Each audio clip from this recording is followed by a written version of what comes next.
She took the $200. Exactly what she charged. Not a dollar more. Alberta Vega stood at her worktable at 3:17 a.m. watching the silver-haired man count out 10 $20 bills. He kept trying to add more. 5,000, he'd said. Take it. Please. She pushed back $4,800. I charge fair prices. I don't get bought. His hand hovered over the rejected bills. People like him weren't used to hearing no. Not from people like her. You're the last honest person in New York. He said it like an accusation. He left a business card on the worktable. She didn't look at it. Didn't need to. Another demanding client. Another late night. She filed it with the receipt. Leonard Levy. 4 hours emergency repair. $200. Outside, the black sedan pulled away. 7th Avenue was empty. The garment district slept. Alberta locked the deadbolt, climbed the stairs to her apartment above the shop. Her shoulders ached. Her fingers were stiff. But her conscience was clear. She'd charged a fair price. Kept her boundaries. 3:17 a.m. She collapsed into bed. Tomorrow would be normal. She had no idea. Within 24 hours, legal teams in dark suits would arrive at her door. The $200 she'd insisted on taking would be labeled evidence of conspiracy. Her 40-year reputation would be twisted into proof of guilt. First, you need to understand what happened that night. Before the accusations. Before her honesty became a weapon. 6:45 a.m. The alarm screamed. Alberta Vega silenced it, stared at the ceiling of her studio apartment. 3 hours of sleep. Her body wanted more. Her rent didn't care. She made coffee. Strong. Black. The kind that erased exhaustion through sheer bitterness. Downstairs, the shop waited. Anderson Alterations. The same name her mother had painted on the window in 1984. 40 years of stitches. 40 years of survival. Alberta walked the morning inspection. Yesterday's completed orders hung on the rack. 6 suits. 4 dresses. 2 coats. Every seam invisible. Every hem precise. Quality didn't negotiate. The numbers lived in her head. Always had. $47,000 in business savings. $12,000 personal. Not wealthy, but stable. Rent $3,200. Utilities $800. Supplies $1,500. Monthly overhead $5,500. She cleared $8,000 to $12,000 most months. 40 to 60 clients weekly. The math worked if she never stopped working. Her mother's words hung on the wall. Framed. Faded. In tailoring, your name is your currency. Beneath it, testimonials covered the brick. Thank you notes from Broadway costume designers. Photos with Wall Street executives in custom suits. Neighborhood families who'd trusted her for decades. Faces. Names. Stories stitched into fabric. 3 corporations had tried to buy her out last year. $750,000. No. $1.2 million. No. $1.8 million. Still no. Mama didn't build this, so some corporation could gut it. The garment district was dying. 14 independent tailors left. Down from 200 in 1990. Chain shops offered convenient alterations. Fast. Cheap, soulless. They remembered credit cards, not customers. 7:30 a.m. Alberta flipped the sign to open. Steam rose from grates on 7th Avenue. Morning commuters poured from Penn Station, flooded through Times Square side streets. The city woke up. So did she. 8:15 a.m. George Kerr arrived first. Retired postal worker. 73. Needed a suit hem. $35. You're the only one left who remembers our names. I remember everyone, George. 9:30 a.m. Lucy Bender rushed in. Fashion assistant. Late 20s. Dress alteration emergency. $85. My boss uses that chain place now. They ruined a $2,000 dress last week. Seams came apart during a runway show. But they're convenient. Alberta threaded her needle. Said nothing. Convenient wasn't quality. Quality took time. By 6 p.m., 7 clients. $420 revenue. Not enough to get rich. Enough to survive another day. She had one job left. Mrs. Rodriguez's coat. Finish by 8 p.m. Close up. Go to bed. Her phone buzzed. Weather alert. Heavy snow expected after 10 p.m. 8 to 12 inches. Transit disruptions likely. Alberta glanced at the window. Sky already gray. Storm coming. She'd survived worse. What she didn't know. This storm would bring more than snow. It would bring Leonard Levy back. 10:47 p.m. Alberta's needle moved through the final stitches of Mrs. Rodriguez's coat collar. Outside, snow fell. Heavy, thick. The kind that erased the city in silence. The radio crackled behind her. 12 to 18 inches expected. Transit shutdowns likely by 2 a.m. Avoid unnecessary travel. Alberta glanced at the window. 7th Avenue was emptying. Even the steam grates had gone quiet. The garment district was shutting down. She'd finish this collar. Lock up. Go upstairs. Smart people stayed home in storms like this. 10:52 p.m. The pounding started. Not knocking. Pounding. Alberta froze. Her scissors hovered mid-cut. Lone woman. Late night. Storm. Every instinct screamed lock the door and ignore it. She looked up. Through the window, a figure stood in the falling snow. Silver-haired man. Expensive suit torn at the shoulder. No coat. Shaking. Not from cold. From something else. At the curb, a black sedan idled. Tinted windows. Engine running. Alberta walked to the door. Cracked it. Chain still on. We're closed. The man's voice broke. Please.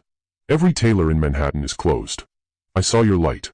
I have a presentation tomorrow morning at 8 a.m. 300 people's futures depend on it. I caught my shoulder seam on a car door. I'm begging you. Alberta studied him. No con artist performance. No entitled demand. Just controlled panic. The kind that came from stakes too high to fake. His suit was custom. $8,000 fabric. She'd recognize Loro Piana anywhere. The watch on his wrist. $40,000 at minimum. Italian leather shoes ruined by snow. Wealthy man. But the fear in his eyes wasn't about money. It was about failure. Mama taught me judge the work, not the hour. Alberta unhooked the chain. Opened the door. Come in. He stumbled inside, snow melting into her floor. His hands wouldn't stop shaking. Thank you. God, thank you. She took the jacket from him. Laid it under her work lamp. The damage was extensive. Shoulder seam completely separated. Lining torn. This wasn't a patch job. This was full reconstruction. 4 hours minimum. For quality work. I'll pay anything. Name your price. $200. That's my emergency rate. Same for everyone. He pulled out his wallet. Fat with cash. Started counting hundreds. $5,000. Alberta pushed his hand back. I said $200. I don't negotiate up. You're turning down $4,800. I'm charging what the work is worth. Now sit down. This takes concentration. He sat. Pulled out his phone. Made calls while she worked. The testimony's at 8 a.m. No, I can't postpone. Tell them I'll be there. Testimony. Not presentation. Alberta's hands kept moving. Deconstruct the seam. Reinforce the shoulder. Reconstruct the lining thread by thread. She didn't ask questions. Didn't need to. The work was what mattered. 1:30 a.m. Halfway done. The storm outside had turned vicious. Wind rattled the windows. Snow piled against the glass. Leonard's wallet fell open. A photo slipped out. Young woman. White coat. Stethoscope around her neck. My daughter. Caroline. Medical resident. He picked it up. Protective. She refused my money for med school. Works 3 shifts a week. Alberta smiled without looking up. Sounds like my mother. Built this shop on craft, not shortcuts. Said if your work can't stand on its own, money won't fix it. Leonard was quiet. She sounds like you. 2:50 a.m. Final stitch. Alberta held the jacket under bright light. Turned it. Stretched it. Checked every seam. The repair was invisible. Structural. Perfect. Done. Leonard put it on. Moved his shoulders. No pulling. No stress. He studied himself in her small mirror. This is museum-quality work. Alberta was already cleaning her work table. Threading away spools. Organizing needles. It's tailor-quality work. There's a difference. She didn't see the calculation in his eyes. Didn't see him memorizing her name. Her shop. Her face. Didn't know that in 24 hours, everything she just said would be used against her. 2 a.m. Payment time. Alberta wiped down her work table. Put away her tools. Threaded spools back into their drawer. Everything in its place. The way Mama taught her. That's $200. Leonard reached for his wallet. Pulled out a thick stack of hundreds. Started counting. 1,000. 2,000. 3. 4. 5. He laid $5,000 on the counter. For your time. For staying open. For saving my career. Alberta stared at the bills. Then pushed back $4,800. I told you my price. You worked 4 hours through a blizzard at midnight. This is fair compensation. Fair is what we agreed. She met his eyes. Steady. Unblinking. I don't take guilt money, and I don't get bought. If you can't respect my price, you can't respect my work. Leonard's hand hovered over the rejected bills. His expression shifted. Something flickered behind his eyes. Respect. Maybe. Or calculation. Hard to tell which. You're serious. I've turned down $1.8 million to sell this shop. You think $5,000 changes my principles? Silence. Just the wind outside. The radiator hissing. The shop settling into its 40-year-old bones. Leonard slowly picked up $4,800. Put it back in his wallet. Left exactly $200 on the counter. You're the last honest person in New York. He pulled out a business card. Small. White. Expensive embossing. Set it next to the cash. If you ever need anything. Alberta didn't look at it. Just nodded. Filed it with the receipt in her drawer. Leonard Levy. Emergency shoulder seam reconstruction. 4 hours. $200. Another transaction. Another night. Nothing special. Leonard buttoned his jacket. Perfect fit. Invisible repair. The kind of work that made reputations. Thank you. She watched him walk to the door. Step into the storm. The black sedan pulled up immediately. Door opened. He got in. Gone. Alberta locked the deadbolt. Turned off the work lights. The shop went dark except for the streetlight glow through the window. She climbed the stairs to her apartment. Every step ached. Her shoulders. Her back. Her fingers were stiff from 4 hours of precision work. But her conscience was clear. 3:17 a.m. She collapsed into bed. Another demanding client. Another late night. Another day survived. She charged fairly. Done quality work. Kept boundaries. Mama would approve. Outside, the storm was finally quieting. Snow stopped falling. Just the sound of plows scraping pavement in the distance. The city cleaning itself up. Getting ready for morning. Alberta's eyes closed. Tomorrow would be normal. Mrs. Chen's dress hem. Mr. Washington's suit adjustment. Maybe the young designer from Soho would pick up her jacket. Normal. She fell asleep in seconds. Didn't dream. Didn't worry. Didn't second guess. She'd done the right thing. Charged what the work was worth. Refused to be bought. That's all integrity ever required. What she didn't know couldn't know was that the $200 she'd insisted on taking was now evidence. The business card she'd filed away without reading was about to become Exhibit A. And Leonard Levy's parting words, the last honest person in New York, weren't a compliment. They were an accusation waiting to be weaponized. But that was tomorrow's problem. Tonight, Alberta Vega slept like someone who'd earned it.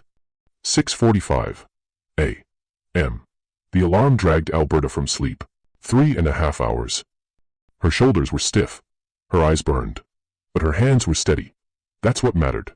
She made coffee. Checked her phone. 16 inches of snow had fallen. Plows were working 7th Avenue. The city was digging itself out. News headlines scrolled past. Nothing unusual. Stock markets. Political theater. A celebrity divorce. 3 emails. Appointment requests. Tuesday was filling up. Normal. 7:30 a.m. Alberta flipped the sign to open.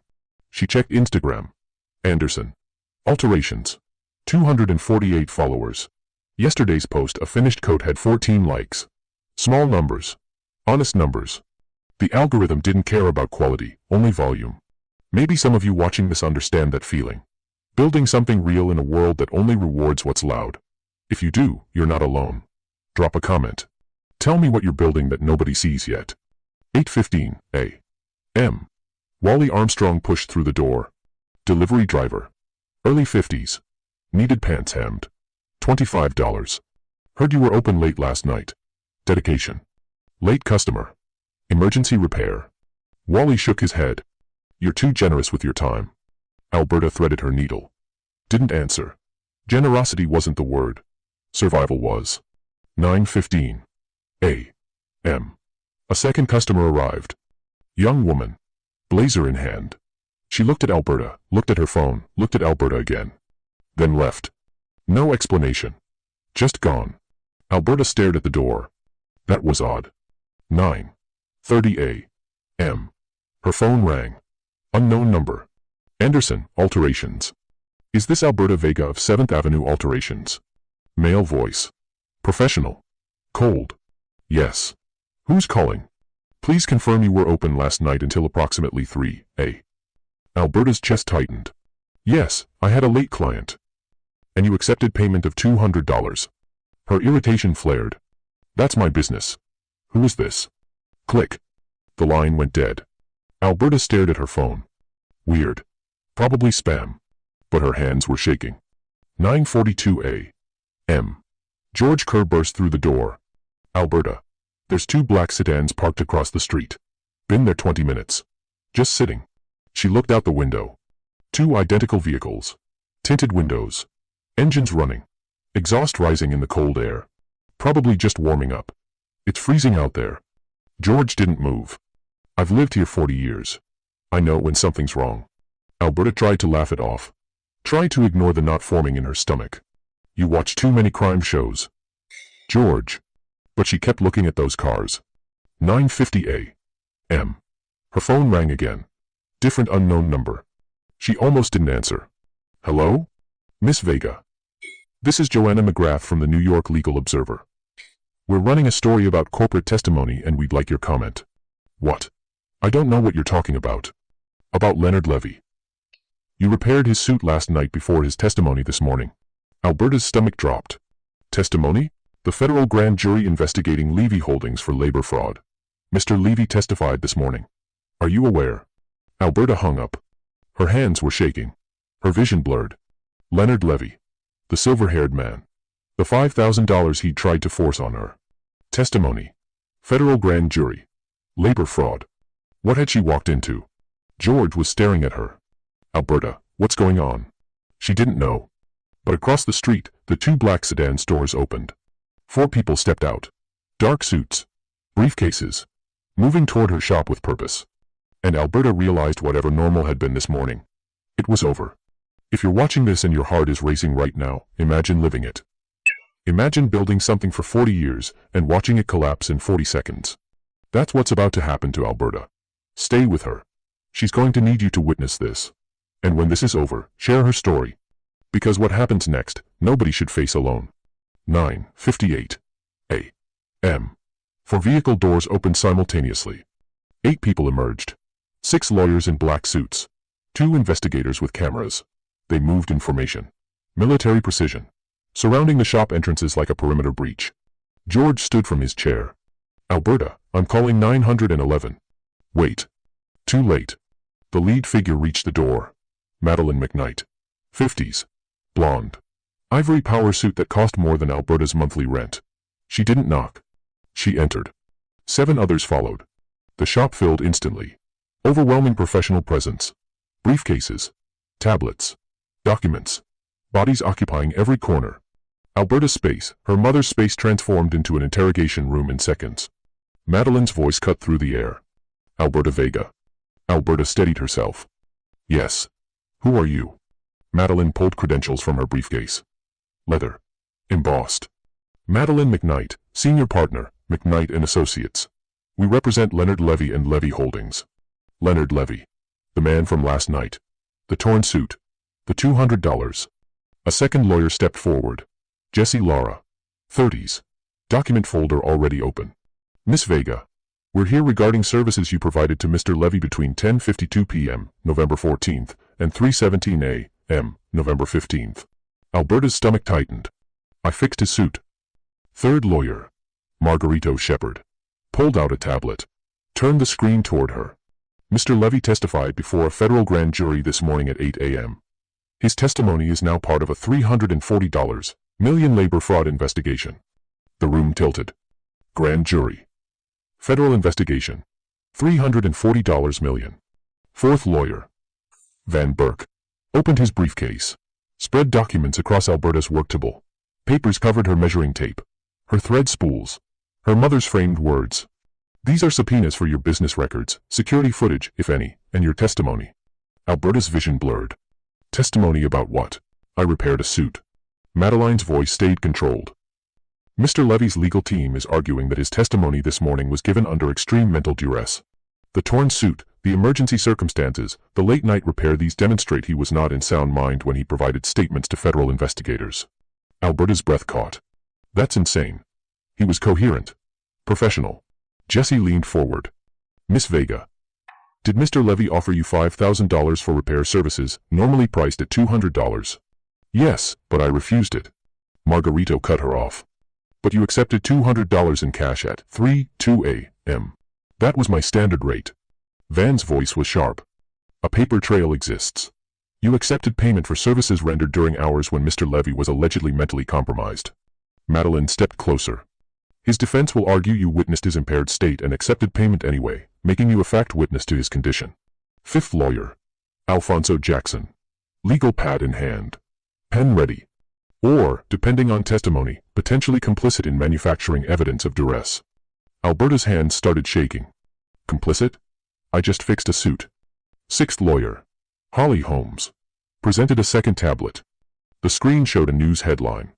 Levy Holdings CEO claims duress during grand jury testimony points to emergency midnight Tailor visit as proof. Below it, a photo. Alberta's shop exterior. Her name. Her address. Second headline scrolled into view. Manhattan Tailor at center of $340M fraud case. Alberta's knees buckled. George caught her arm. Sit down, honey. They lowered her into a chair. Her chair. In her shop. Now, it felt like a witness stand. Madeline stood over her. Miss Vega, you're not under arrest. But you are now a material witness in a federal investigation. Jesse added. Every interaction you had with Leonard Levy is now evidence. Margarito. Every word. Every observation. Every detail. Van. We need your full cooperation. Today. The walls closed in. 8 lawyers. Her name in headlines. A federal case. $340 million. And all she'd done was fix a suit for $200. Her mother's words stared at her from the wall. In tailoring, your name is your currency. 24 hours ago, her name meant integrity. Now it meant complicit. You know what the worst part was? Nobody warned her this could happen. Nobody told her that doing honest work could make you a target. My mother used to tell me, nobody cares when good people get destroyed. They just scroll past. And she was right. Right now, thousands of you are watching this. Listening to Alberta's shop get invaded. Feeling that anger in your chest. But here's the question, will you do anything about it? Because if this story matters to you, if you believe people like Alberta deserve to have their truth heard, then prove my mother wrong. Hit that like button. Not for me, for every small business owner who's ever been used by someone powerful. Drop a comment. Tell me if you think Alberta was set up or if she walked into this blind. And share this video. Tag someone who needs to understand that integrity isn't always protection, sometimes it's a target. I need you to care enough to act. Otherwise, stories like Alberta's stay buried. And people like Leonard Levy keep winning. Don't let my mother be right about you. Madeline gestured to Alberta's work chairs. May we sit? Alberta's voice came out flat. Numb. I'm not sure you're asking. George stepped forward. She has the right to a lawyer. Madeline's smile didn't reach her eyes. She's not being charged. We're here to inform her of the situation she's in. Alfonso opened a laptop. A portable projector hummed to life. An image appeared on Alberta's brick wall. Right over her mother's framed testimonials. Forbes magazine cover. The face she'd spent 4 hours with last night stared back at her. Older photo. Same silver hair. Same controlled expression. The headline. Leonard Levy, the private equity predator. Subheading. How Levy Holdings stripped $4.2 billion from American manufacturing. Alberta's stomach dropped. That's him. That's the man from last night. Holly tapped her tablet. Second image appeared. Wall Street Journal. Recent article. Levy Holdings. Under federal investigation, 300 garment workers claim systematic wage theft. Alberta read the text. Each line worse than the last. 2019 to 2024. Levy Holdings acquired 12 garment factories. New York City. New Jersey. Pennsylvania. Promised to preserve American manufacturing jobs. Promised to protect workers. Instead, slashed wages from $18 per hour to $11. Eliminated benefits. Eliminated pensions. Falsified payroll records to avoid overtime payments. Workers lost $47 million in stolen wages over 5 years. Her hands started shaking. Jesse pulled up a third image. Class action lawsuit filing. Lead plaintiff. Maria Santos. 34 years old. Sewing machine operator. Single mother. Her statement was one sentence. Levy Holdings stole my ability to feed my children while Mr. Levy bought his fourth mansion. Van showed the fourth image. Grand jury testimony schedule. November 15th. 8 a.m. Leonard Levy, CEO. Compelled testimony. Federal prosecutors building criminal case. If convicted, 15 to 25 years in federal prison. $500 million in fines and restitution. Margarito displayed the fifth image. This morning's testimony transcript. Partial. But damning. Prosecutor. Did you personally authorize the wage reductions at the Newark facility? Levy, I was under extreme stress. I don't recall specific authorizations. Prosecutor, Mr. Levy. These are your signatures on the documents. Levy, I was not in sound mind during that period. I was experiencing. Defense objection. Mental state during testimony.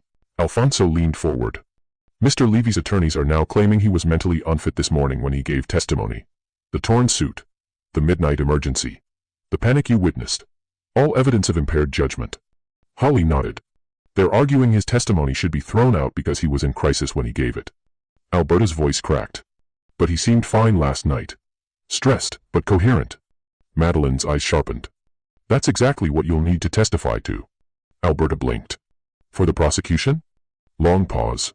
Jesse's tone stayed neutral. We haven't specified which side we represent in the criminal case. Van clarified. We represent Leonard Levy in all matters. Reality crashed into Alberta like a freight train. You're his defense team.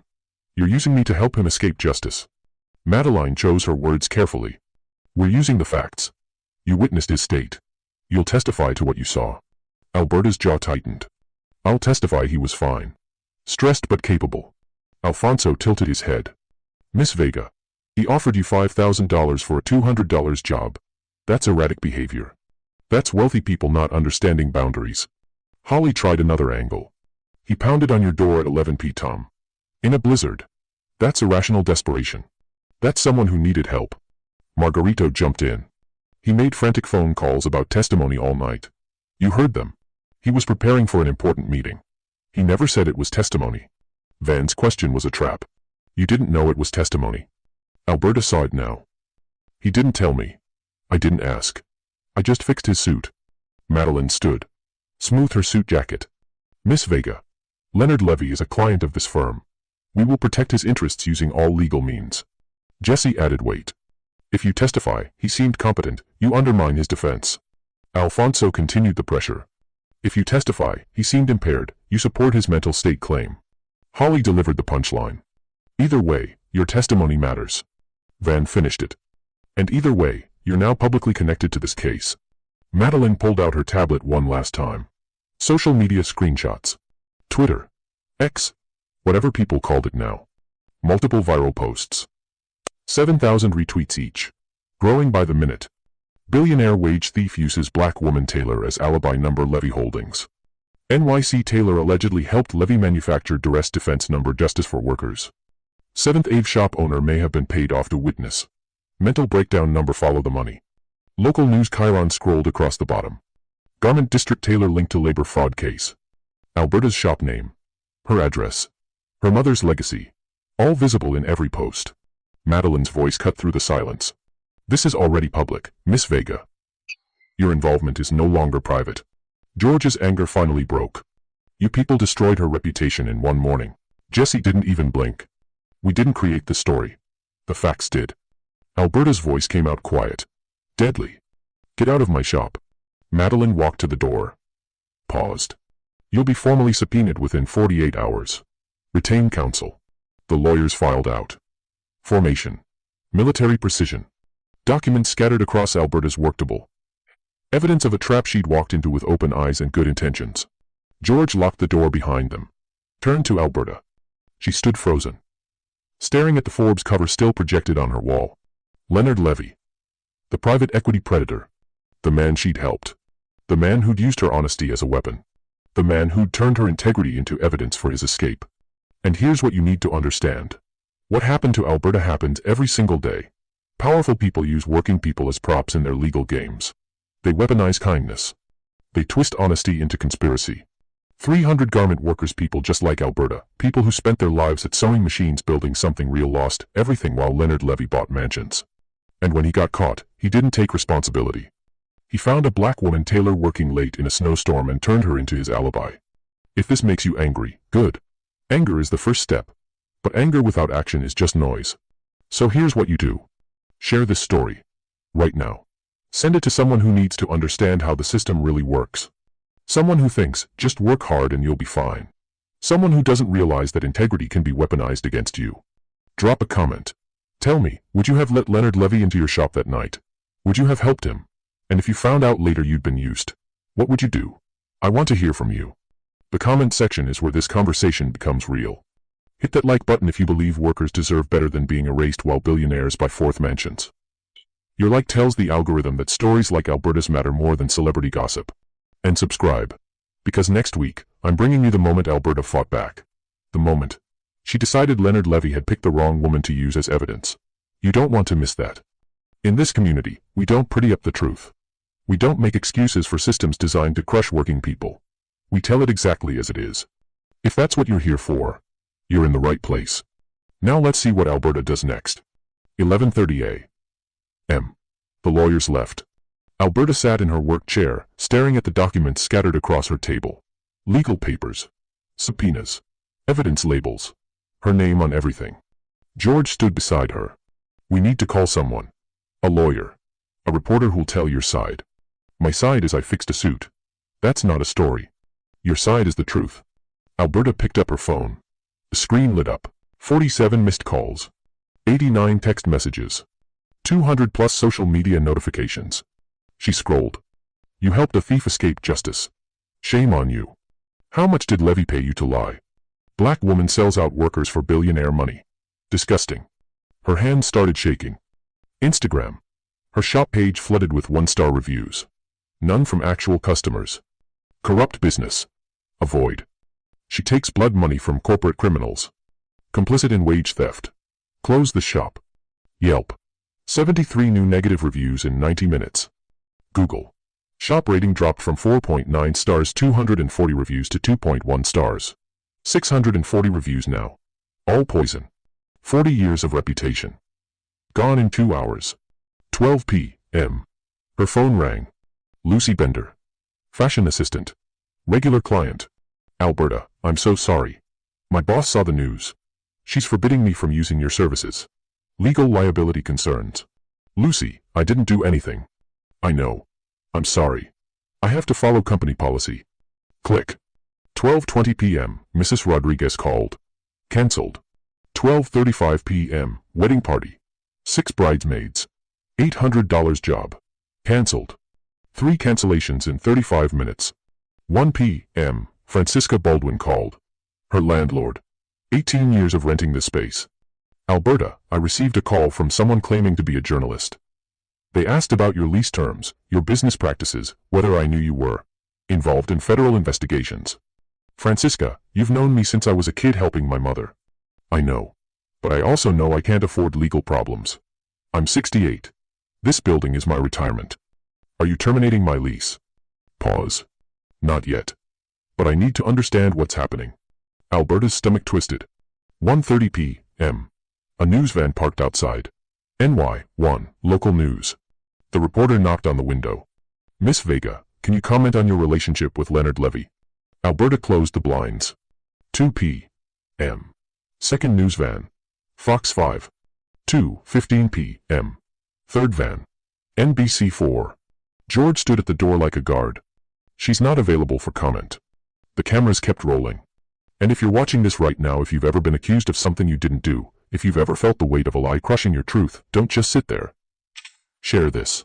Because somewhere, someone you know is being silenced the same way.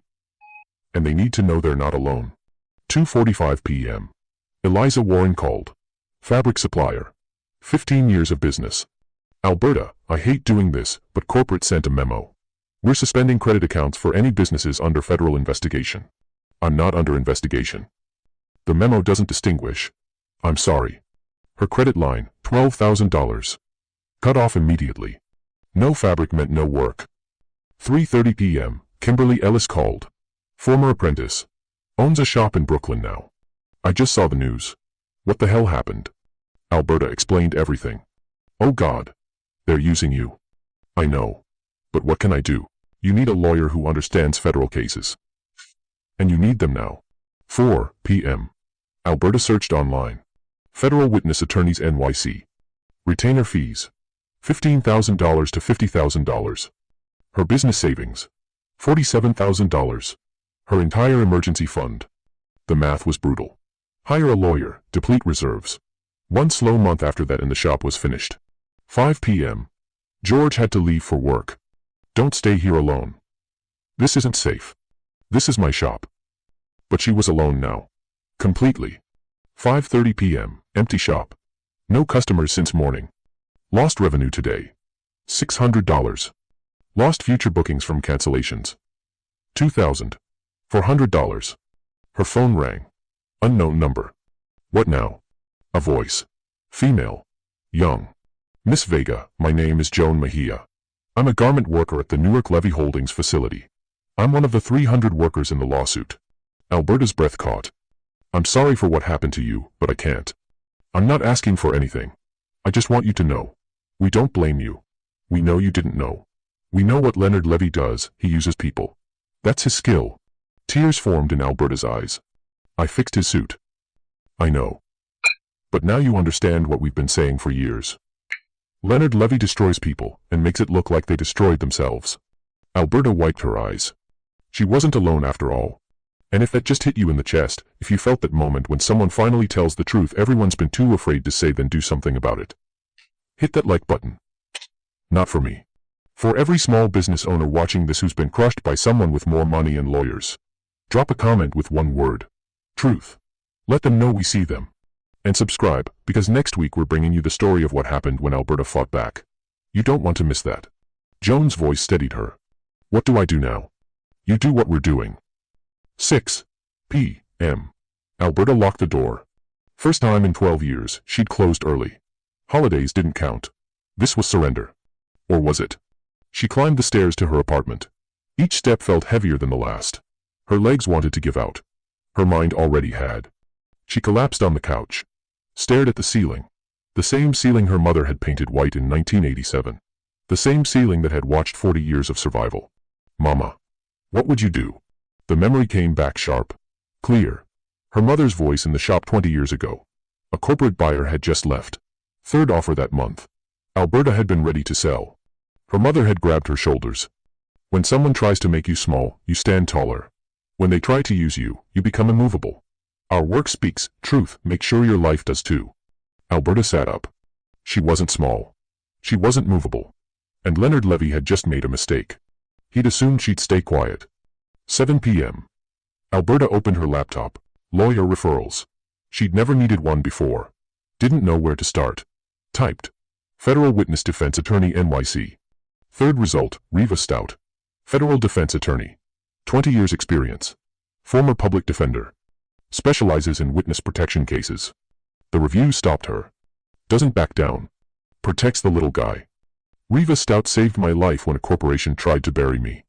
Alberta dialed before she could overthink it. Voicemail. Her voice shook. My name is Alberta Vega. I was told I need a lawyer who understands what it means when rich people use poor people as weapons. If that's you, please call me back. She hung up. Maybe no one would. 8:30 p.m. The phone rang. Reva Stout. I saw the news. Tell me everything. Don't leave anything out. Alberta talked for 45 minutes. The storm. The suit. The $5,000. The $200. The lawyers. The accusations. The social media destruction. Every detail. Silence on the other end. Then. Okay. Here's what's happening. Reva's voice was steady. Controlled. The voice of someone who'd seen this before. Leonard Levy's defense team is building a narrative that you're part of the evidence of his mental breakdown. But here's what they didn't count on. You're not just a witness. You're a victim. Victim of what? Fraud. He came to your shop under false pretenses. He manipulated the circumstances to create a paper trail that would serve his legal defense. The $5,000 offer you refused. That was bait. He needed you to refuse it, so he could claim irrationality. The $200 you accepted. That creates the transaction record his lawyers need. He set you up. But he didn't know I'd refuse the $5,000. Didn't he? Riva's question hung in the air. Think about it. He researched you. He knew your shop's reputation. He knew you had a history of refusing buyouts, of maintaining principles. He picked you specifically because you do exactly what you did. Alberta's breath caught. He targeted me. Yes. And now, we prove it. Riva laid out the plan. Accept the subpoena, but control the testimony narrative. File a motion to be recognized as a defrauded party, not just a witness. Subpoena Leonard Levy's phone records. Prove he researched you before arriving. Subpoena his driver's GPS records. Prove the visit was planned, not spontaneous. Request security footage from surrounding businesses. Show his car was in the area before 10:52 p.m. Demonstrate premeditation. Alberta's hand steadied. How much will this cost? Normally, $35,000 retainer.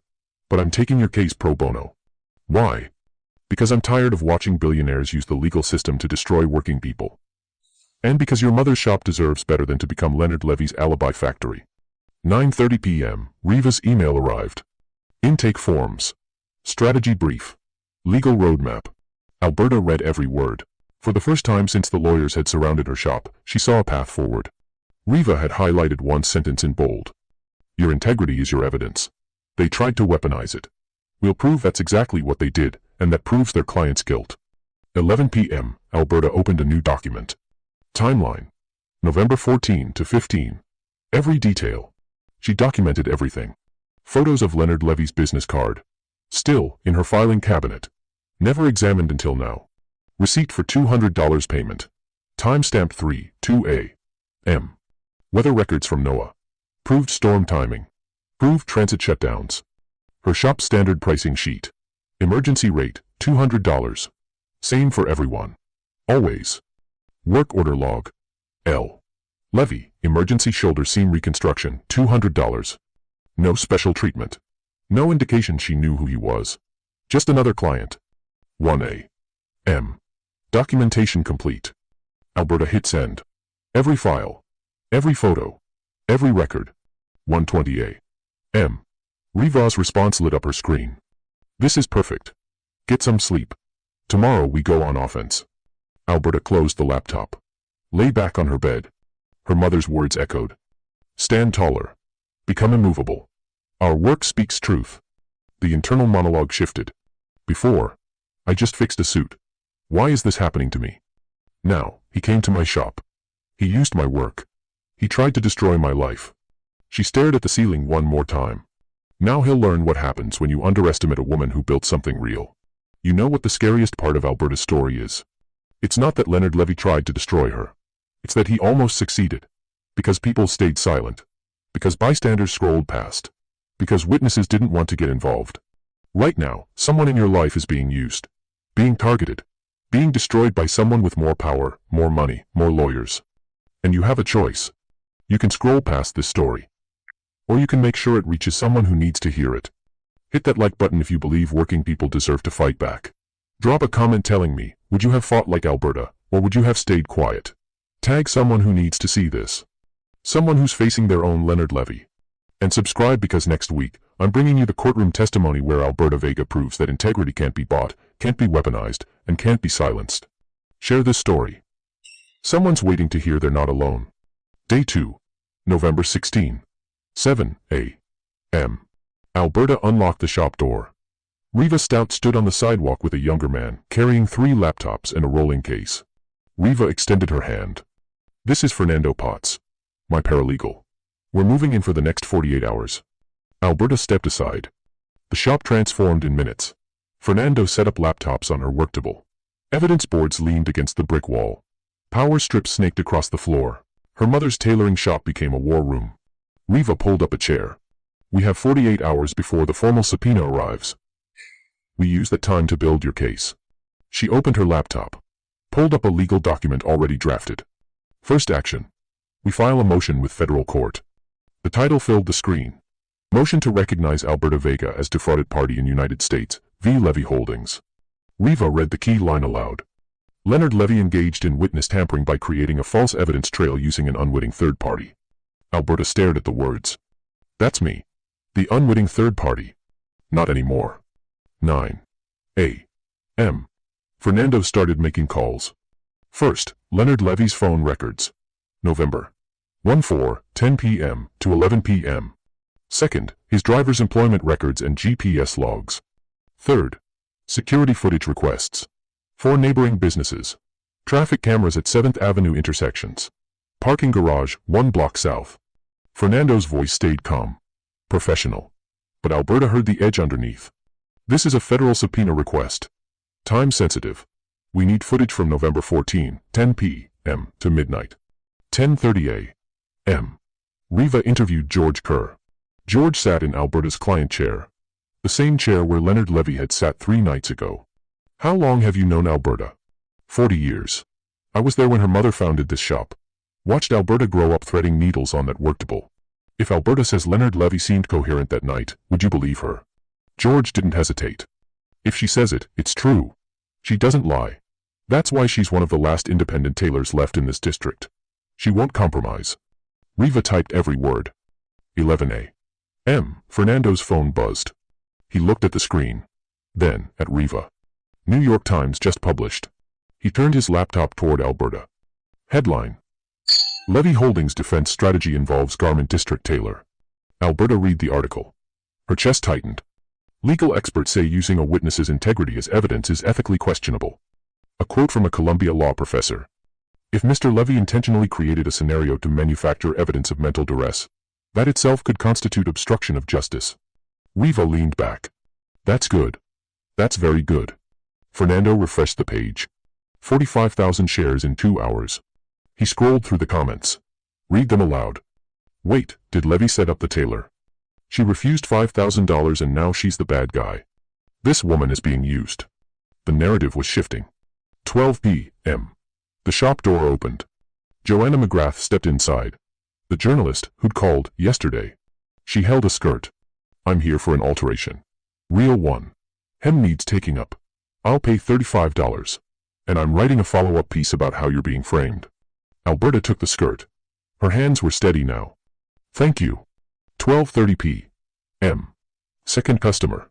1 p.m. Third. Fourth. Fifth. By 3 p.m. 12 customers had come through. Mix of regulars returning and new supporters. People who'd seen the Times article. People who understood what was happening. Revenue, $680. Highest Tuesday in 6 months. 2 p.m. Fernando returned from his evidence run. He set his laptop on the worktable. Pulled up 3 documents. Leonard Levy's phone records. November 1. 4. 10:15 p.m. to 10:35 p.m. 3. Google searches. 7th Avenue tailors open late. Alberta Vega tailor reviews. Alberta Vega business history. Alberta's stomach dropped. He researched me. Fernando pulled up the second document. GPS records. His car circled your block twice before parking. Third document. Security footage from the deli across the street. Timestamp, 10:23 p.m. Leonard Levy's sedan parked 200 feet south of Alberta's shop. 29 minutes before he pounded on her door. Riva stood up. He was watching. Waiting for you to close. Timing his entrance for maximum desperation effect. Alberta felt cold. He planned everything. Every second. 3 p.m. Riva filed supplemental evidence with federal court. Phone records. GPS data. Security footage timestamps. All cross-referenced. Her argument was one sentence. Mr. Levy's emergency was premeditated theater designed to manufacture a false narrative of mental incapacity. 4 p.m. McKnight and Associates responded. Emergency motion to seal Alberta's counter-evidence. Their argument. Prejudicial to defendant's due process rights.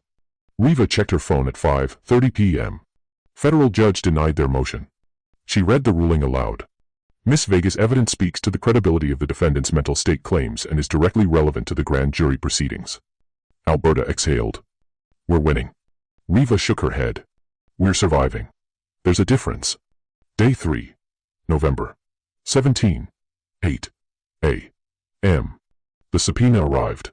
Federal court testimony. November 20. 9 a.m. 3 days away. Alberta was required to testify about Leonard Levy's demeanor, behavior, and statements during the repair work. Riva began testimony preparation immediately. Mock cross-examination. Defense attorney tactics. How to answer truthfully while exposing manipulation. Riva played the defense attorney. Miss Vega, Mr. Levy offered you $5,000 for a $200 service. Doesn't that suggest irrational judgment? Alberta answered.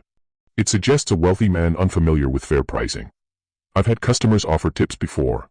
I refused them on principle. Riva pushed. But $4,800 is not a tip. Alberta cut her off. Exactly. Which is why I refused it. If he were truly irrational, he wouldn't have accepted my refusal so easily. Riva smiled. Good. That's good. 11 a.m. Fernando burst through the door. Major break. He pulled up security footage from the parking garage. Time stamped. Leonard Levy's car entered at 9:47 p.m. Exited at 10:41 p.m. Elevator camera showed Levy inside. On his phone. Reviewing documents. Fernando had rushed a lip-reading expert analysis. Preliminary. But strong. He appears to be rehearsing statements. Riva leaned forward. He was preparing. This wasn't panic. It was performance. 2 p.m. The media landscape shifted again. CNN segment, did billionaire stage mental breakdown using unsuspecting Tailor? MSNBC, garment worker case takes bizarre turn defense strategy, under scrutiny. Social media, numbered justice for Alberta trending. 127,000 tweets. 4 p.m. Alberta's phone rang. Joan Mejia. The garment worker who'd called 2 days ago. Miss Vega, the workers want to do something. Can we organize a demonstration outside the courthouse on the day you testify? Show support. Alberta's eyes filled with tears. You don't have to do that. Joan's voice was firm. Yes, we do. Leonard Levy used you the same way he used us. We're all his targets. And we're tired of being silent. 5 p.m., Alberta agreed. The plan formed quickly. 300 workers. The exact number whose jobs had been threatened. They would stand in silent witness outside the courthouse. Signs were already being made. Alberta Vega told the truth. We stand with working people. Levy used her too. Day 4. November 18 to 19. Final preparations. Riva ran Alberta through testimony scenarios until her voice went hoarse. Late into the night. Riva's closing advice came at 10 p.m. Tell the truth. That's your weapon. They tried to use your integrity, so show them what real integrity looks like under oath. 11 p.m. Alberta walked downstairs to the shop alone. Her mother's photo hung on the wall. Same frame. Same smile. Alberta stood in front of it. Mama, I'm about to testify against a billionaire. I'm terrified. But I know you'd tell me. The truth doesn't change because powerful people want it to. So, I'm going to tell it. She locked up. Climbed the stairs. Went to bed. Tomorrow, she'd face Leonard Levy's lawyers in federal court. Tomorrow, 300 garment workers would stand with her. Tomorrow, the truth would have its day. And Leonard Levy was about to learn that some people can't be bought, can't be broken, and can't be silenced. Not even by a billionaire. 7 a.m. Riva Stout walked through Alberta's door with a paralegal and 2 rolling cases full of equipment. Fernando Potts. Mid-30s. Former legal aid attorney. He set up laptops on Alberta's work table like he was preparing for war. Because he was. Riva didn't waste time with pleasantries. We have 48 hours before the formal subpoena arrives. We use that time to build your case. Alberta watched them transform her shop. Evidence boards against the brick wall. Document folders stacked on chairs. Power strips running across the floor. Her mother's shop. Now, a war room. First action. Riva opened her laptop. I'm filing a motion with federal court. Title, Motion to recognize Alberta Vega as defrauded party in United States v. Levy Holdings. What does that mean? It means you're not just a witness. You're a victim. Leonard Levy engaged in witness tampering by creating a false evidence trail using an unwitting third party. You. Alberta's hand steadied. For the first time since the lawyers had surrounded her, she felt something other than fear. She felt ready. 9 a.m. Fernando pulled on his coat. I'm going to the courthouse. Filing subpoenas. For what? Leonard Levy's phone records. 10 p.m. to 11 p.m., November 14th. His driver's employment records and GPS logs. Security footage from every camera within 2 blocks of this shop. Alberta blinked. How many cameras? Fernando checked his notes. For neighboring businesses. Traffic cameras at 7th Avenue intersections. Parking garage entrance 1 block south. If Leonard Levy was anywhere near this area before he knocked on your door, we'll know. He left. Riva turned to Alberta. Now we wait. And we prepare. 10:30 a.m. George Kerr arrived. Riva had asked him to come. Witness to the lawyer siege. Character reference for Alberta. She interviewed him at the worktable. How long have you known Alberta Vega? 40 years. I was there when her mother founded this shop. Watched Alberta grow up threading needles in the back room. What kind of person is she? George didn't hesitate. Honest. To a fault. If she tells you Leonard Levy seemed coherent that night, he was coherent. She doesn't lie. That's why she's one of the last independent tailors left in this district. She won't compromise. Not for money. Not for convenience. Not for anyone. Riva typed every word. 11 a.m. Alberta's phone buzzed. News alert. New York Times. Headline. Levy Holdings defense strategy involves garment district tailor. She opened the article. Read fast. Legal experts say using a witness's integrity as evidence is ethically questionable. Quote from a legal ethics professor at Columbia. If Mr. Levy intentionally created a scenario to manufacture evidence of mental duress, that itself could constitute obstruction of justice. Riva looked over Alberta's shoulder. It's going viral. Look. 45,000 shares in 2 hours. The comments section was shifting. Wait. Did Levy set up the tailor? She refused $5,000 and now she's the bad guy. This woman is being used. The narrative was turning. 12 p.m. The shop bell rang. Joanna McGrath walked in. The journalist who'd called yesterday. Young. Sharp. Carrying a skirt over her arm. I'm here for an alteration. Real one. Skirt hem. $35. Alberta stared. You don't have to. I do. And I'm writing a follow-up piece about how you're being framed. People need to hear your side. She paid cash. Left her contact information. Told Alberta to call if she needed anything. 12:30 p.m. Second customer. 1 p.m. Third, fourth, fifth. By 3 p.m., 12 customers had come through. Mix of regulars returning and new supporters who'd seen the news. Revenue. $680. Highest Tuesday in 6 months. Alberta's hands moved through hems and seams on autopilot. Her mind was somewhere else. Watching the pieces fall into place. 2 p.m. Fernando returned. Dropped a folder on the worktable. Thick. Heavy. Preliminary findings. He opened it. Leonard Levy's phone records. 3 Google searches between 10:15 and 10:35 p.m. on November 14th. He showed Alberta the screen. Search 1.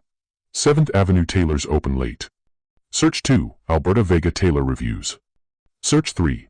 Alberta Vega business history. Alberta's stomach dropped. He researched me. Fernando nodded. GPS records show his car circled the block twice before parking. And look at this. Security footage from the deli across the street.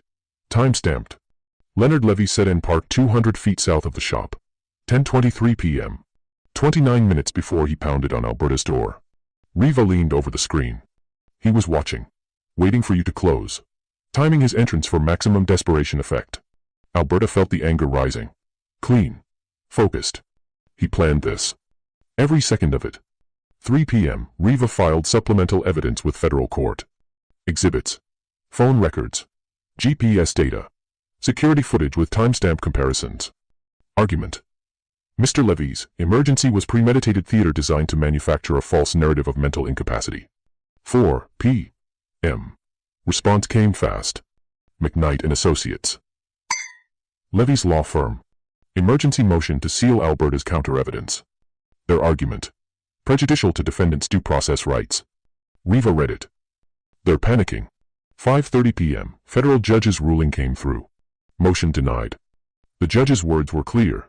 Miss Vega's evidence speaks to the credibility of the defendant's mental state claims and is directly relevant to the grand jury proceedings. Riva closed her laptop. We just won the first round. You know what just happened here? Alberta didn't just survive. She fought back. With evidence. With truth. With a lawyer who believed her. But here's what I need you to understand: most people don't get this chance. Most people who get used by billionaires stay crushed. Because they don't have witnesses like George. They don't have lawyers like Riva who work pro bono. They don't have a community that shows up. Alberta got lucky in one way: people cared. So here's my question for you. Do you care? Because if you're sitting there feeling something right now, anger, hope, anything, then you need to prove it. Not to me. To the next person who's going to get used the way Alberta was used. Tell me in the comments. Have you ever been set up by someone with more power than you? Have you watched it happen to someone else and done nothing? I want to hear your story.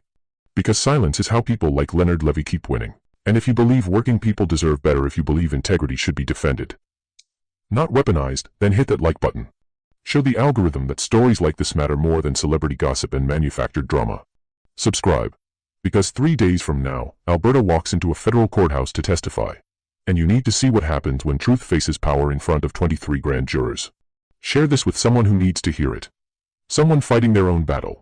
Someone who thinks they're alone. They're not. Day 3. November 17. 8 a.m. The formal subpoena arrived. Federal Express. Signature required. Alberta opened it. Federal court testimony scheduled. November 29 a.m. 3 days away. She was required to testify about Leonard Levy's demeanor, behavior, and statements during the repair work. Riva spread the subpoena on the work table. Now we prepare. Mock cross-examination scenarios. Defense attorney tactics. How to answer truthfully while exposing manipulation. Riva played the role of Madeleine McKnight. Miss Vega.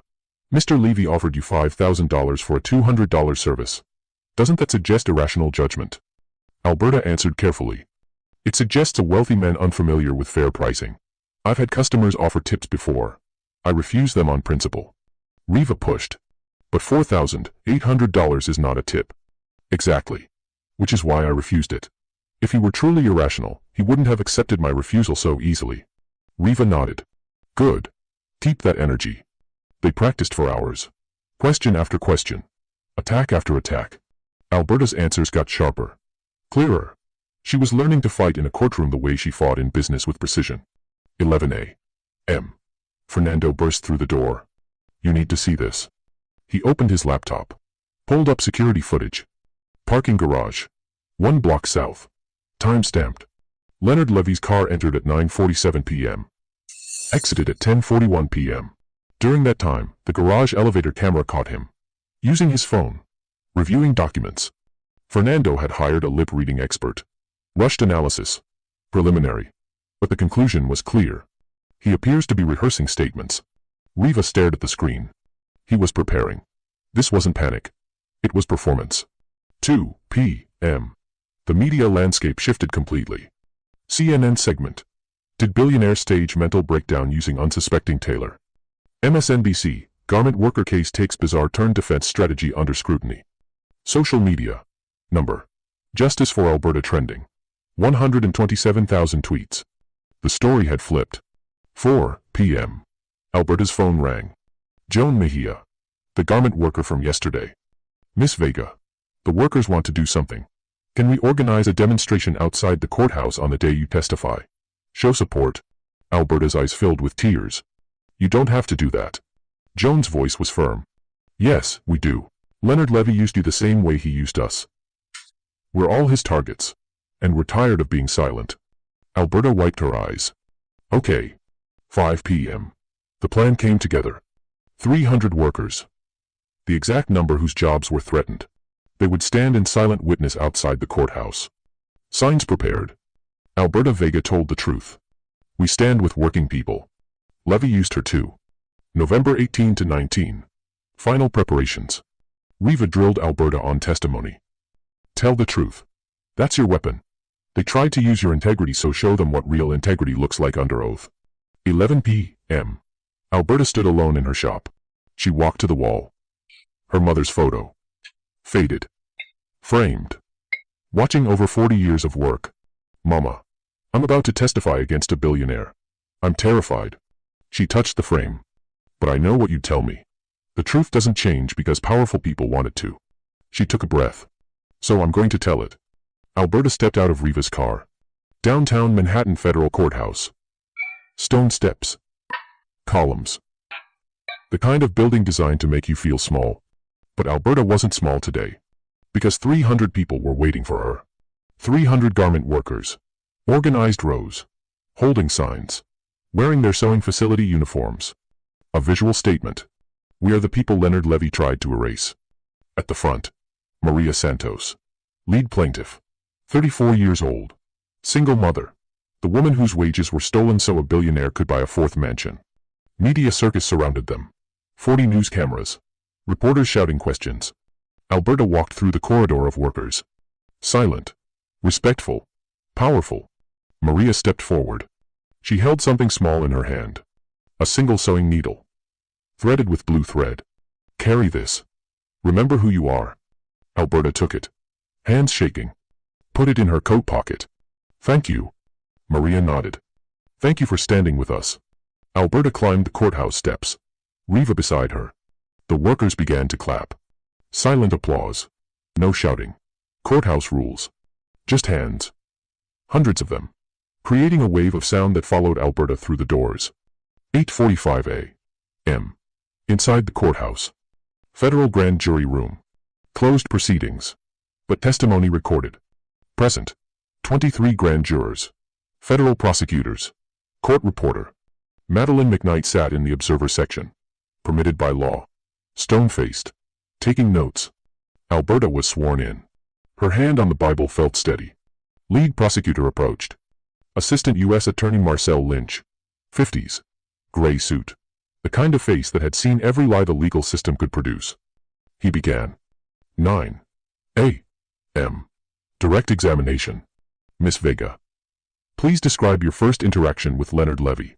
Alberta's voice was clear. He pounded on my door at 10:52 p.m. during a blizzard. I was about to close. Marcel paused. Pounded, not knocked. Pounded. Like someone in a panic. What was your first impression? That he was either desperate or a very good actor. Marcel let the silence sit. Which do you believe now? Actor. I've learned he researched me before arriving. The panic was rehearsed. Madeleine stood. Objection. Marcel didn't blink. Miss Vega's impression is relevant to assessing Mr. Levy's demeanor. The grand jury foreman nodded. Testimony continues. Madeleine sat. Jaw tight. Marcel continued. During the repair work, did Mr. Levy seem mentally impaired? No. Stressed, but coherent. He made business calls. Discussed his daughter's medical school. Reviewed documents on his phone. Those aren't actions of someone mentally incapacitated. He offered you $5,000 for a $200 service. Doesn't that suggest impaired judgment? Alberta had practiced this answer for 2 days. It suggests wealth and entitlement. I've had customers offer excessive tips before. A few jurors nodded. What did you do? I refused. Charged my standard rate. $200. Why? Because accepting $5,000 would have made me complicit in whatever game he was playing. I didn't know what it was then. But I knew something was wrong. Marcel pulled out exhibits. Phone records. GPS data. Security footage. Miss Vega, you've now seen evidence that Mr. Levy researched you, circled your block, and waited before approaching. Does this change your understanding of that night? Yes. He chose me specifically. He needed someone with a reputation for integrity because that made me a credible witness to his supposed breakdown. Alberta paused. But he miscalculated. How? He assumed integrity meant I'd be passive. That I'd let him use me. He didn't understand that integrity also means fighting back when you're being weaponized. The room was silent. 9:30 a.m. Cross-examination. Madeleine stood. Buttoned her jacket. Miss Vega. Isn't it possible Mr. Levy was genuinely in distress? It's possible. But the evidence suggests otherwise. You're not a psychologist. No. But I'm a tailor. I've worked with fabric for 40 years. I know when something's been carefully constructed versus when it's genuinely torn. His panic felt constructed. Madeleine's tone sharpened. That's a subjective opinion. So is his claim of mental duress. We're both offering subjective interpretations. But mine is supported by phone records, showing he planned the visit. His is supported by a torn suit I fixed. A juror in the back row smiled. Quickly hit it. Madeleine shifted tactics. Miss Vega, you've received significant media attention. Supporters rallying outside this courthouse. Doesn't that influence your testimony? Alberta's answer was immediate. Those workers aren't here for me. They're here because Leonard Levy stole their wages. I'm just the latest person he tried to use. If my testimony helps them get justice, I'm glad. But I'd tell the same truth if no one was watching. Madeleine tried again. You filed a motion, claiming you were defrauded. I was. He came to my shop under false pretenses, manipulated circumstances to create a legal defense. Then tried to destroy my reputation when I refused to play along. That's fraud. Or you're a witness angry about being subpoenaed. Alberta's voice stayed level. But the anger underneath was steel. I'm a woman angry about being used. There's a difference. 10 a.m. Prosecutors redirect. Marcel stood for final questions. Miss Vega, has anyone from Levy Holdings or their legal team offered you money, threatened you, or attempted to influence your testimony? The morning after I fixed his suit, 8 lawyers surrounded my shop. They showed me how my reputation was being destroyed online. They made it clear my testimony would be used for Leonard Levy's benefit whether I wanted it to be or not. Alberta looked directly at the grand jury.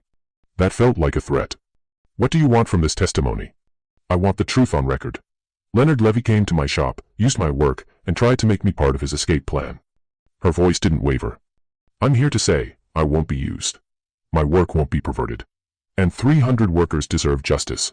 Marcel nodded. Thank you, Miss Vega. No further questions. 10:15 a.m. Testimony concludes. Alberta stood. Walked out of the grand jury room. Riva was waiting in the hallway. You did it. That was perfect.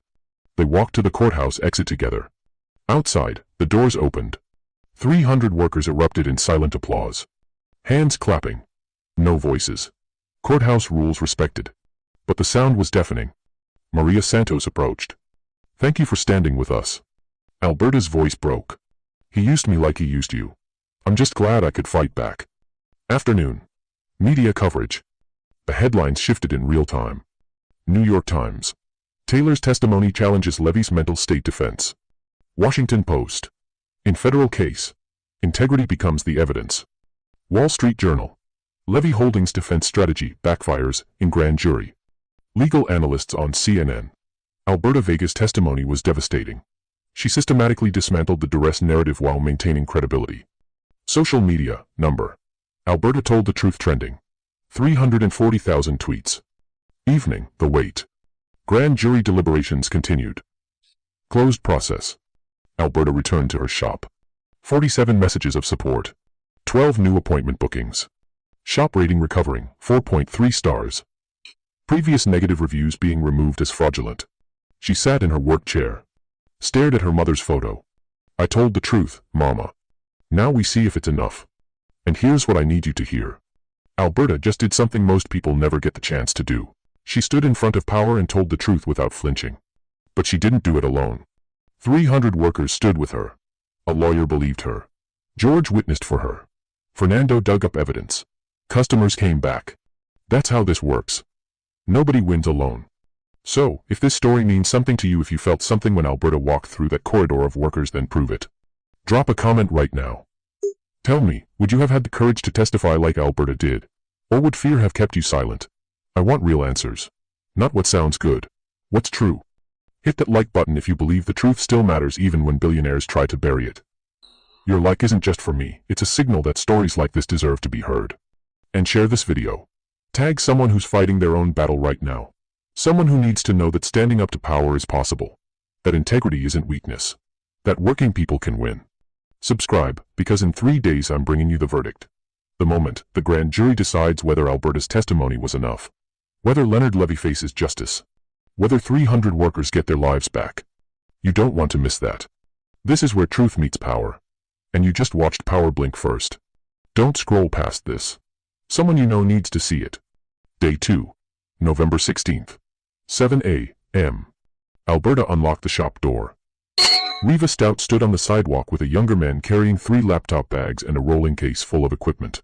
This is Fernando Potts. My paralegal. We're setting up here today. They moved inside. Riva pointed to Alberta's worktable. Clear that. We need space. Alberta moved her sewing machine aside. Her measuring tape. Her thread spools. The tools of 40 years replaced by laptops, charging cables, document scanners. Fernando pulled out a portable printer. Legal pads. Evidence markers. The shop transformed in 15 minutes. Command center. War room. Whatever you wanted to call it. Riva opened her laptop. We have 48 hours before the formal subpoena arrives. We use that time to build your case. She pulled up a document. I'm filing a motion with federal court right now. Title, Motion to Recognize Alberta Vega as Defrauded Party in United States. V. Levy Holdings. What does that mean?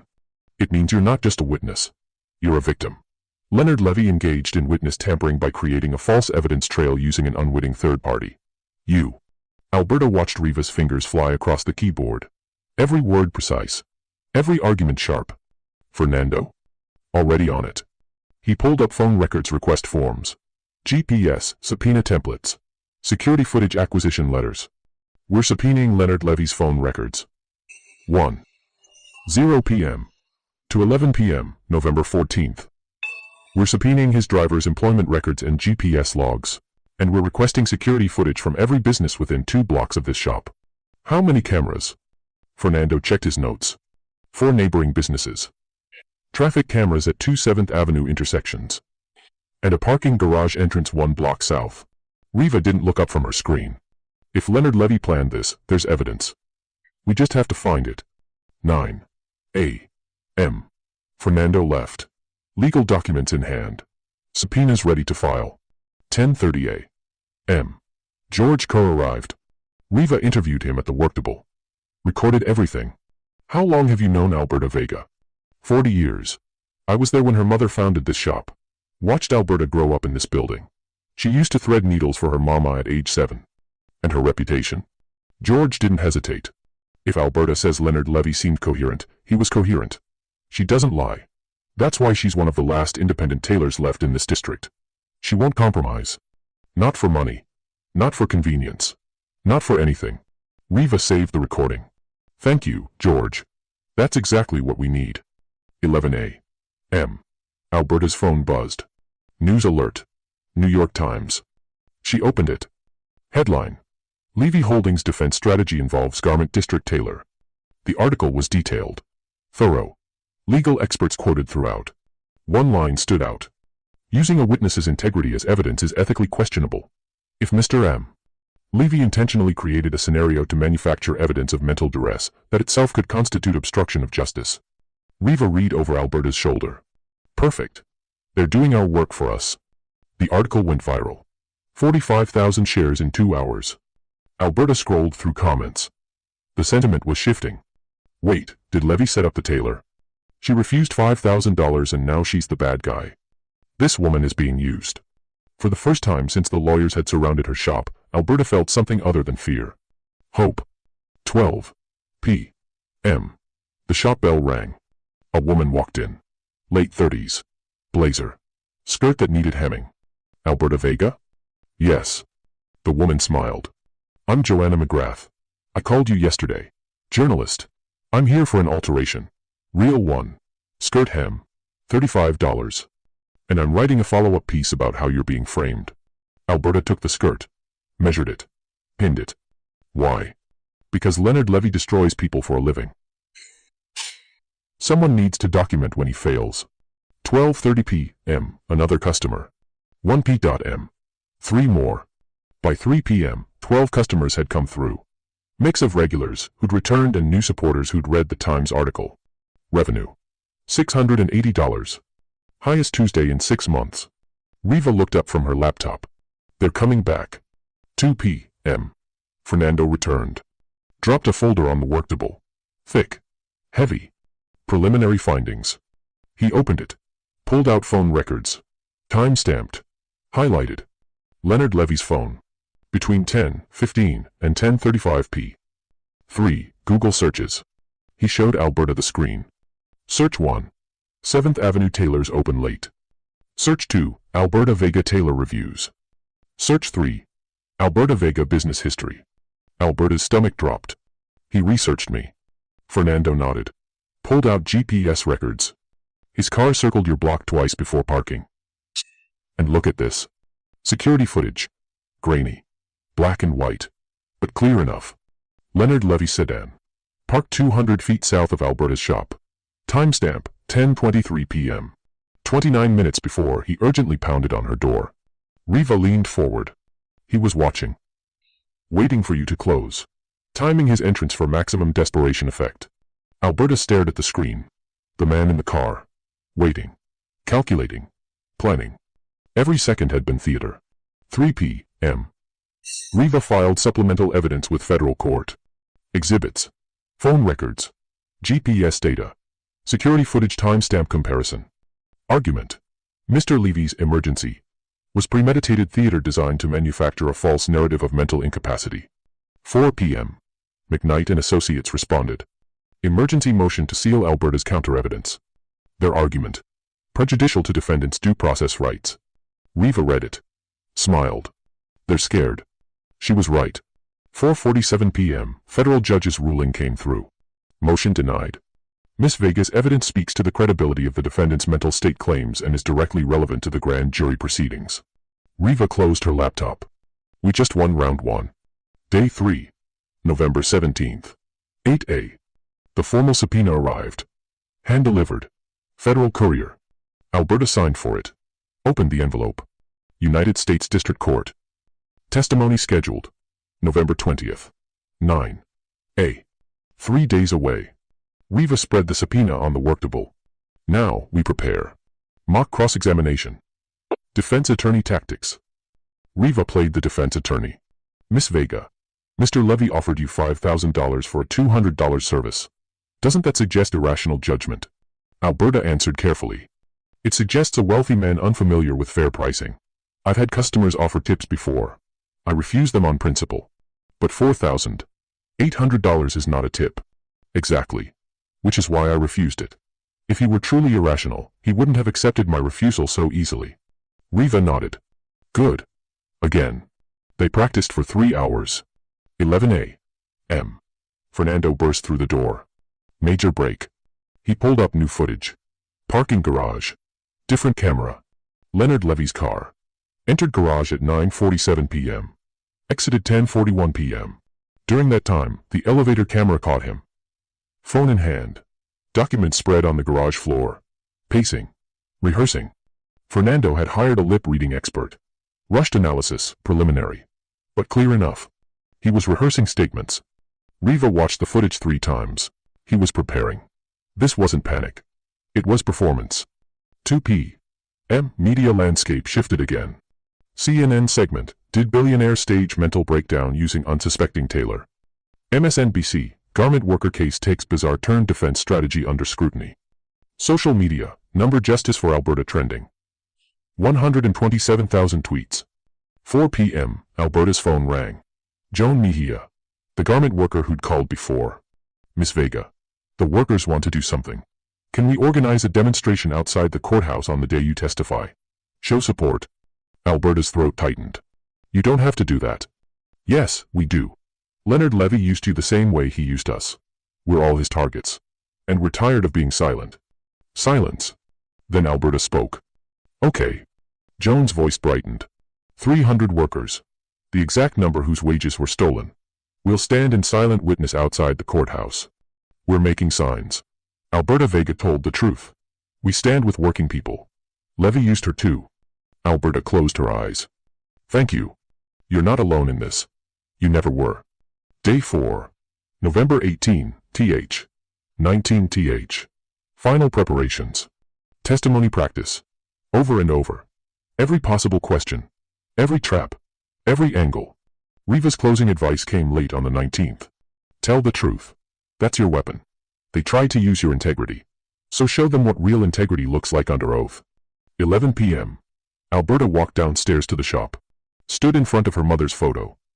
The one that had hung on the wall for 20 years. Mama. I'm about to testify against a billionaire. I'm terrified. She touched the frame. But I know what you'd tell me. The truth doesn't change because powerful people want it to. So, I'm going to tell it. She turned off the lights. Locked the door. Climbed the stairs. Tomorrow, everything would change. One way or another. You're watching Alberta prepare to walk into that courtroom. To face Leonard Levy's lawyers. To testify under oath. While 300 workers stand outside in the cold. And I need you to understand something. This moment right here, this is where most people give up. This is where the powerful win. Because regular people get tired. They get scared. They stop fighting. But Alberta didn't stop. And if that means something to you, if you're tired of watching rich people destroy working people and walk away, then I need you to do something. Don't just watch this story. Share it. Send it to someone who thinks the system can't be beaten. Someone who's given up. Someone who needs to see what happens when one person refuses to be used. Drop a comment. Tell me. Have you ever stood up to someone more powerful than you? What happened? Because your story matters. And someone watching needs to hear it. And if you believe stories like Alberta's deserve to be told, if you're tired of billionaires getting away with everything, hit that subscribe button. Because next week, I'm bringing you the courtroom testimony that changed everything. Alberta's about to prove that truth still matters. Don't miss it. 3 weeks later, December 11th, the federal grand jury returned their decision. Indictment. United States v. Leonard Levy and Levy Holdings. Charges: wire fraud, payroll fraud, witness tampering. That last one was new. Added specifically because of Alberta's testimony and the evidence Riva had uncovered. The indictment cited it directly. Defendant's attempt to manufacture mental duress defense using third-party witness constitutes obstruction of justice. Leonard Levy's mental state defense. Rejected by the grand jury as lacking credible foundation. Trial scheduled for April. If convicted, 15 to 25 years, federal prison. $500 million in restitution to the workers. Alberta read the news on her phone. Sitting at her work table. The same table where 8 lawyers had surrounded her 3 weeks ago. She set the phone down. Stared at her hands. It was over. Not completely. The trial was still coming. But the worst part, the part where she'd been accused, weaponized, destroyed, that was done. December 11th. Customer base fully restored. More than restored. Grown. 40% increase in clients. New faces every day. People who'd read the articles. Watched the news coverage. Wanted their alterations done by the Tailor with integrity. Shop rating, 4.8 stars. Higher than before the crisis. Francisca, the landlord, called 3 days after the indictment. Alberta, I owe you an apology. I should have trusted you. I'm offering you a 5-year lease renewal. Same rate as before. Eliza from the fabric supplier called next. Credit line restored. And I'm sorry. Corporate overreacted. Revenue for December, projected $14,000. Highest month in the shop's 40-year history. Media recognition came fast. New York Magazine profile. The tailor who stood up to a billionaire. Time Magazine. 100 most influential people of the year, local heroes section. Invitations poured in. Garment Workers Union Conference. Small Business Association. Columbia Law School ethics class. Alberta declined most of them. I'm a tailor, not a speaker. My work speaks for itself. But the workers, the 300 who'd stood outside the courthouse, they got their justice too. The criminal indictment strengthened their civil lawsuit. Settlement negotiations began immediately. Levy Holdings facing $90 million in restitution demands. Maria Santos, the lead plaintiff, gave an interview. Alberta Vega showed us that one person telling the truth can change everything. She didn't just fight for herself. She fought for all of us. December 11th. 8 p.m. Alberta sat at her work table, finishing a hem on a customer's coat. Regular work. Normal work. The kind she'd been doing for 40 years. The shop bell rang. She looked up. A young woman stood in the doorway. Mid-20s. Nervous. Expensive coat but worn shoes. The kind of contradiction that told a story. Are you Alberta Vega? Yes. Can I help you? The woman hesitated. Took a breath. My name is Caroline Levy. Leonard Levy's daughter. Alberta's hands froze. The needle mid-stitch. Caroline stepped forward quickly. I'm not here for him. I'm here for me. I saw your testimony. I read what he did to you and those workers. Alberta's voice came out careful. Controlled. What do you want? I want to apologize. And I want you to know I've cut all contact with my father. I testified against him to the prosecutors last week. About financial records I found in his home office. Evidence of fraud he didn't know I had. Why are you telling me this? Caroline's eyes filled. Because you showed me what integrity looks like. My father spent my whole life telling me that winning was all that mattered. That powerful people make the rules. That money solves everything. She wiped her eyes. You proved that truth matters more. I'm testifying at his trial. And I wanted you to know you didn't just stand up to him. You inspired his own daughter to do the same. Silence. Just the radiator hissing. The sound of the city outside. Caroline pulled a garment bag from her shoulder. I also need a suit altered. Job interview. I'm applying to public defender positions. Want to help people who can't afford to fight back. Alberta studied her. Saw the sincerity. The fear. The hope. What's the job pay? $58,000. Not much. Alberta smiled. Then the alteration is free. Caroline blinked. I can pay. I know. But some work isn't about payment. It's about what you're fighting for. You're fighting for the same people your father hurt. That's worth more than money. Thank you. Come back in 3 days. It'll be ready. Caroline left. Alberta stood alone in the shop. Looked at her mother's photo on the wall. Whispered, "Mama, I think I finally understand. Integrity isn't about always saying no to money. It's about knowing when your work means more than what someone's willing to pay for it. You taught me that. And today, I got to teach someone else." The camera pulls back. Alberta at her sewing machine. Needle moving through fabric. Steady. Precise. The same way it had moved for 40 years. Voiceover. Alberta Vega didn't set out to fight a billionaire. She set out to fix a suit. But when Leonard Levy tried to use her integrity as a weapon, she showed him something he'd never understood. Integrity can't be weaponized. It can only be revealed. The 300 garment workers got their justice. Leonard Levy faces trial. And a small shop on 7th Avenue proved that truth still matters even when powerful people try to bury it. The lights in the shop glow. The sewing machine hums. The city moves outside. Fade to black. You have power you don't even recognize. Every single day, someone around you is being used. A coworker. A neighbor. A family member. Someone's integrity is being twisted into a weapon against them. What Alberta did was simple. She refused to be part of someone else's lie. You can do the same. Today. Right now. In your workplace. In your community. When you see someone being used, speak up. When you're being used, fight back. Your voice is your weapon. Don't let anyone take it from you. If this story made you angry, good. Anger is fuel. But don't let it burn out in silence. Share this story. Right now. Send it to someone who needs to hear that standing up to power is possible. Someone who thinks integrity is dead. Someone who's given up. Let them know they're not alone. Because stories like Alberta's only matter if they reach the people who need them most. Tag someone. Share this video. Make sure one more person hears the truth. Here's my question for you. If you were Alberta, would you have taken the $5,000? Would you have refused it? And if you found out later you'd been used, that your honesty had been weaponized, would you have fought back? Or would you have stayed quiet? Tell me in the comments. Let's talk about what real integrity costs.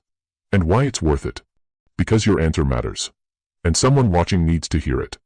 If you believe truth still matters, if you believe working people deserve to fight back against billionaires who think money buys everything, then hit that like button.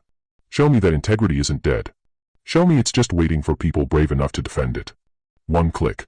That's all it takes to tell the algorithm this story matters more than celebrity gossip. Do it. This channel tells stories about ordinary people who refuse to be used by extraordinary power. Stories where truth wins. Even when it's hard. Even when it costs everything. If you want more of that, if you need proof that justice is still possible, subscribe. Because every week, we bring you another story of someone who stood up when everyone said sit down. Someone who fought when everyone said surrender. Someone who proved that power doesn't always win. In this channel, we don't tell fairy tales. We tell the truth about what happens when working people fight systems designed to crush them. We don't promise easy victories. We show you real ones.